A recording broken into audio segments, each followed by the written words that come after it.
आषाढी एकादशी निमित्त पांडुरंगाच्या दर्शनासाठी पायी वारी करत जाणाऱ्या वारकऱ्यांसाठी एक दिलासाजनक बातमी समोर येत आहे।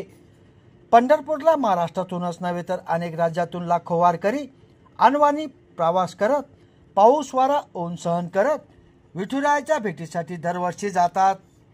दरम्यान राज्य सरकारने मोठी घोषणा करत वारी दरम्यान वारकऱ्याचा मृत्यू झाल्यास 4 लाखाची मदत मिळणार असल्याची माहिती दिली आहे।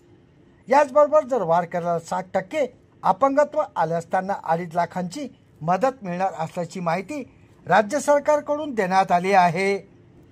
आषाढी वारी सुरू असल्याने संपूर्ण राज्यात एक भक्तिमय वातावरण निर्माण झाले आहे।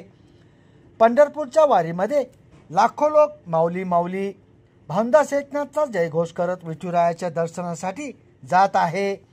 त्याचंच आता राज्य सरकारने मोठी घोषणा करत वारकऱ्याचा वारी दरम्यान मृत्यू झाला तर 4 लाखाची मदत जाहीर केली आहे।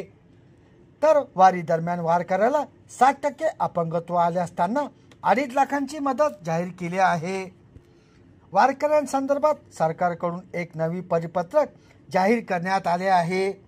या परिपत्रकानुसार आता वारकऱ्याचा वारी दरम्यान मृत्यू झाल्यास 4 लाखांची मदत जाहीर करण्यात आली आहे। तर 60%हून अधिक अपंगत्व आल्यास 2.5 लाखांची मदत देण्यात येणार आहे। तर 60%पेक्षा कमी अपंगत्व आल्यास 74,000ची मदत मिळणार असल्याची माहिती या परिपत्रकात देण्यात आली आहे। संभाजीनगर समाचार न्यूज चॅनलसाठी सुनील टाक।